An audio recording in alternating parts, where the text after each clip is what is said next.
लेकिन सबसे पहले हमें चाहिए आलू 1 किलो, बेसन हस्बे ज़रूरत, हरी मिर्च 6 से 7 अदद, प्याज 2 दरमियानी, नमक, सुरख मिर्च, हल्दी, बीज वाली मिर्च 1 चाय का चमचा, खुश्क धनिया 1 चाय का चमचा, लहसुन अदरक पेस्ट 1.5 चाय का चमचा, नादाना कुटा हुआ, ज़ीरा, गरम मसाला 1 चाय का चमचा, पुदीना 1 चाय का चमचा।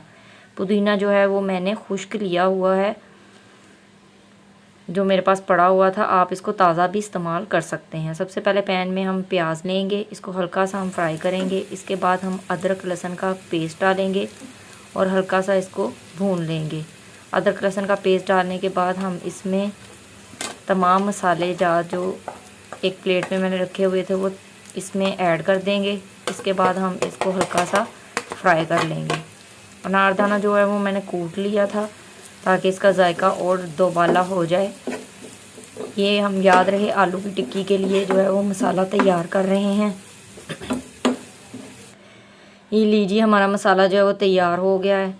अब हम जो हमारे उबले हुए आलू हैं उनको मैश कर लेंगे और मैश किए हुए आलूओं में हम हरा धनिया मिक्स करेंगे और इसके बाद जो हमने मसाला पैन में तैयार किया हुआ था वो डाल देंगे। प्लीज़ मेरे चैनल को लाइक शेयर और सब्सक्राइब ज़रूर कीजिएगा और ये रेसिपी आपको पसंद आए तो घर में ज़रूर ट्राई कीजिएगा। ये हमारा मसाला जो है वो बनके तैयार हो चुका है। अब हम जो है वो इस मसाले को अच्छी तरह मिक्स कर लेंगे और मिक्स करने के बाद हम इनको एक बॉल्स की शक्ल इख्तियार दे देंगे, जो कि आपको वीडियो में नज़र आ रही होंगी।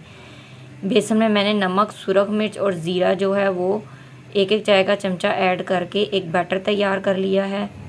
आप अपनी मर्ज़ी के मुताबिक भी नमक ऐड कर सकते हैं। अब मैंने एक पैन में ऑयल लिया और इन बॉल्स को डीप फ्राई कर लेंगे। जब इनको थोड़ा सा कलर आ जाएगा तो हम इनको एक प्लेट में निकाल लेंगे। ये इसके बाद जो स्टेप है उसको मिस मत कीजिएगा, ये इस वीडियो का सबसे अहम स्टेप है और वीडियो को एंड तक ज़रूर देखिएगा और वीडियो को लाइक शेयर और सब्सक्राइब ज़रूर कीजिएगा। अब हम इन बॉल्स को एक प्लेट में निकाल लेंगे। आप नज़र आ रहा होगा कि मैंने बॉल्स को बहुत ज़्यादा कलर नहीं दिया, क्योंकि इसके बाद फ्राई का एक और प्रोसीजर है।